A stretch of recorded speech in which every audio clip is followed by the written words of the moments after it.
Friends, पिछले भाग में आपने पढ़ा था, क्या आप मुझे कमज़ोर समझते हैं जिसके कारण मुझे वो बात नहीं बताना चाहते या किसी दुख से मुझे बचाने के लिए छिपा रहे हैं।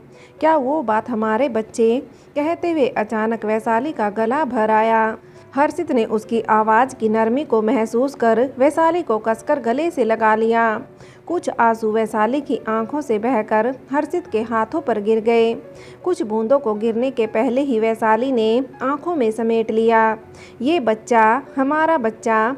हर्षित की आवाज़ लड़खड़ाने लगी थी। भावनाओं के बहाव ने शब्दों को अपने साथ बहा दिया हो जैसे। हर्षित ने कसकर वैशाली का हाथ पकड़ लिया, जिसके कारण वैशाली हर्षित के चेहरे को देखने लगी थी। डॉक्टर ने कहा उसका विकास अच्छे से नहीं हो रहा है। ऐसे में अगर हम उसे इस दुनिया में लाते हैं तो वो नॉर्मल नहीं होगा, इसलिए हमें उसे इस दुनिया में नहीं लाना चाहिए। हर्षित ने बड़ी मुश्किल से कुछ शब्द कहे। जवाब के लिए वैशाली की ओर देखने लगा। ये हमारा बच्चा है। वैशाली ने हर्षित का हाथ अपनी कोख पर रखते हुए कहा, मानो वो उसकी सांसों उसे महसूस करवाना चाहती हो। खेत में उग आया अनावश्यक खरपत या शरीर का कोई सड़ा अंग नहीं जिसे मैं एक झटके से खुद से अलग कर निकाल फेंकूं। क्या हुआ जो ये नॉर्मल नहीं होगा? हम फिर भी इसे बहुत प्यार करेंगे, हमेशा उसका ख्याल रखेंगे। और जब हम नहीं होंगे तब? हर्षित ने अचानक वैशाली से सवाल कर दिया, जिसका कोई जवाब वैशाली के पास नहीं था। वैशाली की खामोशी देख हर्षित ने उसे फिर से समझाया, वैशाली, जीवन का कोई भरोसा नहीं होता। आज है कल नहीं। फिर कोई भी माता पिता जीवन भर अपने बच्चे के साथ नहीं रह सकते। जब हम भी चले जाएंगे तो कौन उसका ख्याल रखेगा? उसका सामान्य ना होना दूसरों को शायद समझ ना आए, वो उसकी जिम्मेदारी ना ले। उन्हें उसे देखकर प्यार आने की जगह बोझ लगने लगे। तब वो कहाँ जाएगा? अपना ख्याल कैसे रखेगा? क्या वो हमें ऐसा जीवन देने के लिए कभी माफ़ कर पाएगा? क्या यही आखिरी रास्ता है? वैशाली ने हर्षित से पूछा, जैसे अब भी कोई उम्मीद बाकी हो या ईश्वर उनके इस दुख को देखकर कुछ रहम कर दे और कोई रास्ता बता दे।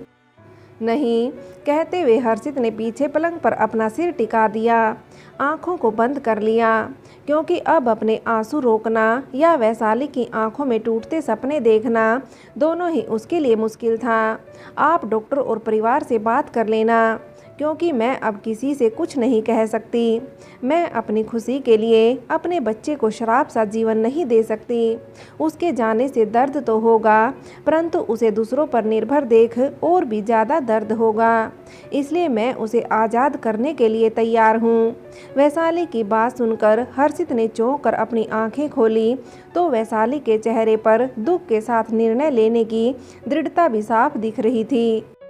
एक माँ जहाँ प्रेम में मोम का दिल रखती है, वहीं उसी प्रेम में अपने बच्चे के लिए वो इतनी मजबूत भी हो सकती है कि चट्टान भी उसके आगे कमज़ोर लगने लगे। आज एक माँ ने भी अपने बच्चे के लिए ऐसा ही निर्णय लिया था, जिसे लेते समय वो जिस दुख से गुजरी होगी उसे शब्दों में व्यक्त नहीं किया जा सकता, क्योंकि इस दौरान उसकी अंतरात्मा ने उससे कितने सवाल किए होंगे। उसकी ममता को धिक्कारा भी हो, उसे कहा हो वो स्वार्थी होकर सिर्फ अपने आराम की सोच, जिम्मेदारी से बचना चाहती है। इन सब के परे जाकर इस निर्णय को लेना दुनिया की किसी भी माँ के लिए आसान नहीं होगा, क्योंकि अपने बच्चे को मरते देखने के पहले वो माँ स्वयं 1000 मौत मरती है। दूसरे दिन हर्षित का परिवार, वैशाली की माता पिता, बड़ी माँ, बड़े पापा और दादी सब हॉल में बैठे हर्षित की उस बात को सुनने का इंतजार कर रहे थे, जिसे बताने के लिए उसने सबको बुलाया था। आप तो सब आ गए तो तुम अपनी बात कर सकते हो, अनुप्रिया जी ने हर्षित को देखकर कहा। हर्षित वैशाली के चेहरे की उदासी, दोनों का व्यवहार उन्हें कुछ अनिष्ट होने का संकेत दे रहा था, इसलिए वो शीघ्र ही सब जान लेना चाहती थी। वो बात यह है कि हर्षित अपने हाथों को मसलता तो कभी यहाँ वहाँ देखता, वो किसी से भी नज़र नहीं मिला पा रहा था। फिर सबको अपनी ओर देखता देख हर्षित अपनी बात कहने का फिर से प्रयास करता है।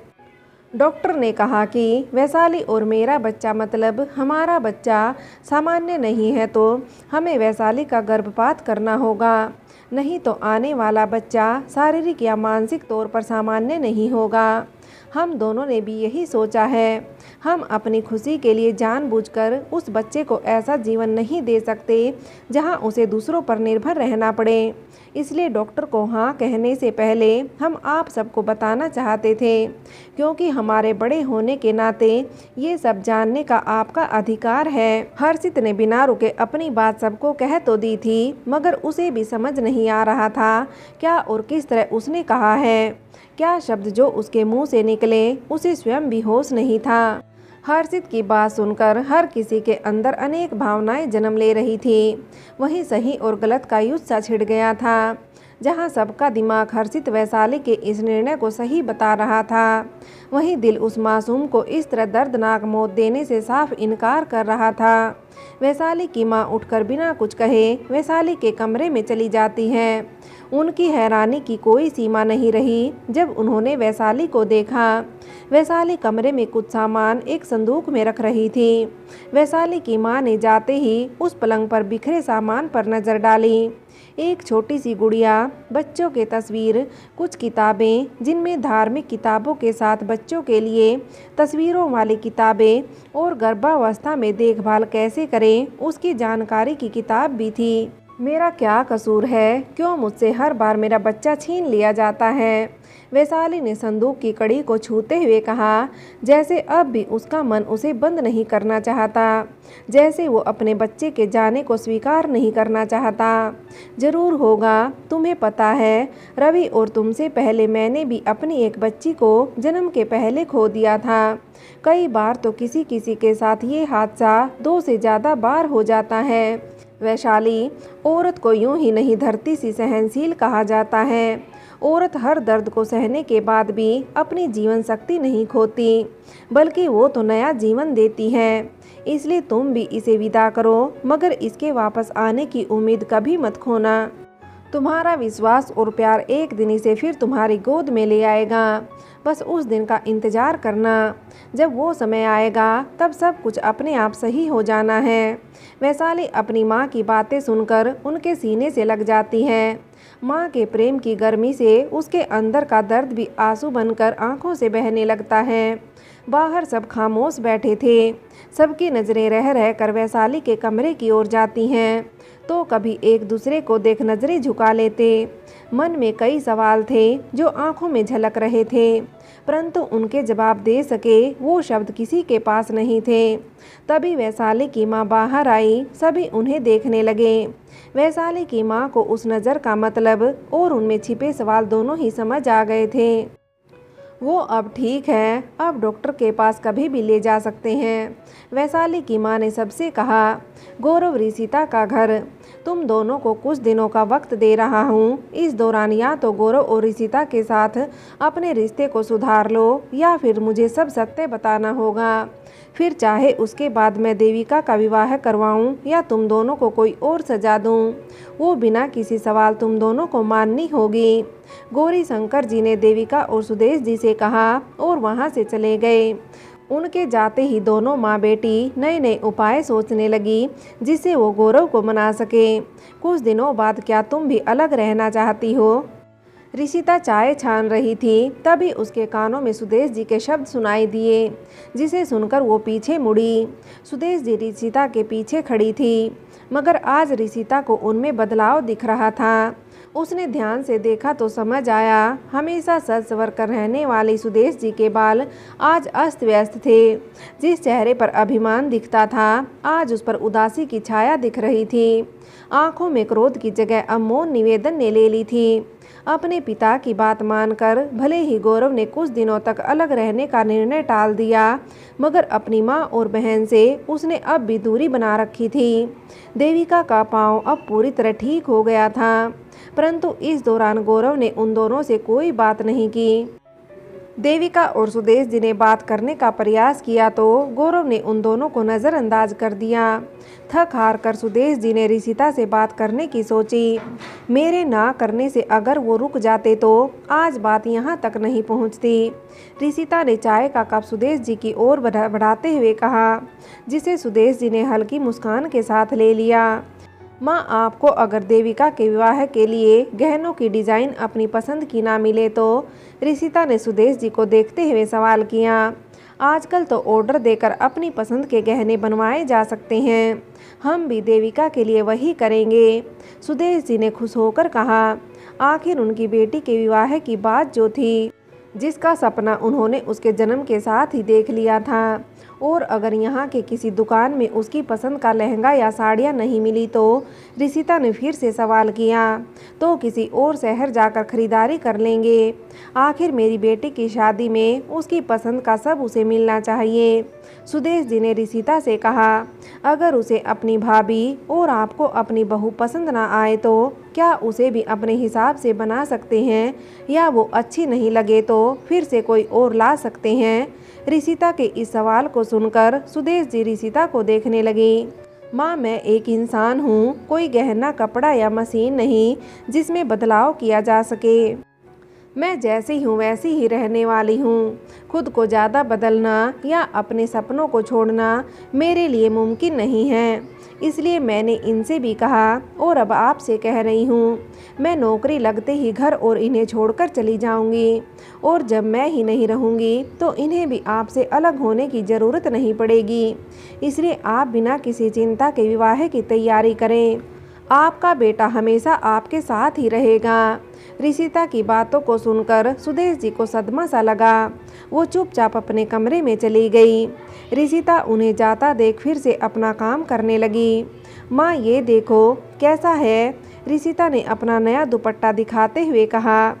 उसने कहा वो चली जाएगी। सुदेश जी ने बेख्याली में बड़बड़ाते हुए कहा। क्या? कौन चली जाएगी और कहाँ? देविका अपना दुपट्टा एक ओर रखकर सुदेश जी के पास आ जाती है। ऋषिता ने कहा, वो तेरे भाई और इस घर दोनों को छोड़ देगी। सुदेश जी को अब डर लगने लगा था। अरे, ये तो खुशी की बात है, उसके कारण तो ये सब हुआ था। अब जब वो ही नहीं होगी तो सारी समस्या अपने आप हल हो जाएगी। देविका ने खुश होकर कहा। मेरा बेटा और तेरा भाई वो फिर से अकेला हो जाएगा। अब फिर से उससे कोई लड़की विवाह करने को तैयार नहीं होगी, क्योंकि उस पर 2 लड़कियों को छोड़ने का कलंक लग जाएगा। मेरा वंश खत्म हो जाएगा। नहीं, मैं ऐसा नहीं होने दे सकती। चाहे मुझे कुछ भी करना पड़े, ऋषिता को मैं कभी यहाँ से और गौरव की ज़िंदगी से जाने नहीं दूंगी। सुदेश जी ने देविका से कहा। देविका ने भी उनका हाथ पकड़ अपना समर्थन दिया। गौरव ने जैसे ही कमरे में कदम रखा, उसकी नज़र भीगे बालों को सुखाती ऋषिता पर पड़ी। गौरव की नज़रें ऋषिता के चेहरे पर अटक सी गई। जहां पानी की बूंदें ओस के मोती की तरह चमक रही थी, तो कुछ गालों से होकर गर्दन तक बह रही थी। ऋषिता को अचानक किसी के होने का एहसास होता है और यहाँ वहाँ देखने लगती है। जैसे ही उसकी नज़र गौरव पर पड़ती है, गौरव दूसरी ओर देखने का नाटक करता पलंग पर जाकर बैठ जाता है। फ़ोन देखने के बहाने वो नज़र चुराकर ऋषिता को देखने लगता है। मैं फ़ोन में कुछ काम कर रही थी। अचानक ऋषिता के सामने आकर खड़े हो जाने पर गौरव को लगा शायद ऋषिता ने उसे छुपकर देखते हुए पकड़ लिया है और अब वो इस बारे में उसे कोई सवाल करने आई हैं। इसलिए गौरव ऋषिता के कुछ कहने से पहले ही सफाई देने लगा, मगर डर और घबराहट के कारण वो अटक कर बोल रहा था। आप ऐसे क्यों बात कर रहे हैं? ऋषिता ने गौरव को पानी का गिलास लाकर दिया, जिसे गौरव एक ही बार में पी गया और ऋषिता ने खाली गिलास को देखकर कहा, नहीं, तुम्हें कुछ बात करनी थी। गौरव अब भी काफ़ी हद तक संभल गया था। हाँ, वो मैं कह रही थी। ऋषिता बात करते हुए कभी कभी अपनी उंगलियों को उलझाकर सुलझा रही थी, तो कभी यहाँ वहाँ देख रही थी। गौरव उसकी हर हरकत को बड़े गौर से देख रहा था। मैं कह रही थी, परसों मेरी परीक्षा है, तो क्या आप मुझे परीक्षा देने लेकर जाएंगे? बस ये आखिरी मदद कर दीजिए। वैसे मेरी सहेली ने एक जगह पढ़ाने के लिए बात कर ली है। जब तक इस परीक्षा का परिणाम नहीं आ जाता, तब तक मैं उस स्कूल में पढ़ा सकती हूँ और मेरे रहने का इंतज़ाम भी वो कर देगी। बस उस सब में थोड़ा समय लग सकता है, इसलिए मुझे आपसे कहना पड़ रहा है। फिर मैं चली जाऊंगी तो सारी परेशानियां भी मेरे साथ चली जाएंगी। तो क्या आप मेरी मदद करेंगे? ऋषिता ने गौरव से कोई जवाब नहीं मिलने पर फिर से पूछा। गौरव, जो ऋषिता के चले जाने की बात सुनकर अपने ही गम में खो गया, ऋषिता के इस सवाल पर उसे देखने लगता है। उसे ऋषिता की आंखों में मदद की उम्मीद दिखाई देती है। हाँ जरूर, गौरव ने ऋषिता की खुशी के लिए हाँ तो कर दी, मगर उसके मन में कई सवाल और उम्मीदों के तूफान उठने लगे थे। काश तुम यहीं रुक जाती, काश मैं तुम्हें रोक पाता, मगर तुम्हारी खुशी तो मुझसे दूर जाने में है। अगर तुम यहाँ रहकर नौकरी करती तो भी मुझे कोई दुख नहीं था, परंतु सच तो यही है कि तुम यहाँ रहना ही नहीं चाहती। गौरव अपने में ऋषिता को लेकर बहुत कुछ सोच तो रहा था, परंतु उसे कुछ कहना उसके लिए मुश्किल हो रहा था। ऋषिता को ना रोक पाने का दुख भी था, उसकी खुशी के लिए उससे दूर जाने का फैसला भी। गौरव अपने के सवालों और जवाबों में उलझकर रह गया। उसका मन दोनों ही पक्ष में बोल रहा था। ऋषिता को प्यार के लिए रोकने के भी, ऋषिता को उसकी खुशी के लिए जाने देने के लिए भी। मैं आपके लिए चाय लेकर आती हूँ। ऋषिता बिना जवाब सुने ही रसोई में चली जाती है। ऋषिता जाते जाते दरवाजे पर रुककर गौरव को देखती है। काश एक बार आपने कहा होता, ऋषिता रुक जाओ, तो मैं कभी नहीं जाती। बस एक बार आपने मेरी नौकरी हमारे साथ के लिए अपने परिवार को मना लिया होता, मगर आपको अपने परिवार से अलग कर मैं आपके साथ भी नहीं रह सकती। अपने माता पिता को दुखी कर हम खुश कैसे रह सकते हैं? इसलिए मेरा यहाँ से चला जाना ही सही होगा।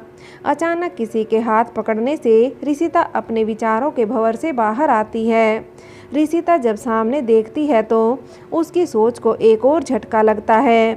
उसके सामने सुदेश जी खड़ी थी।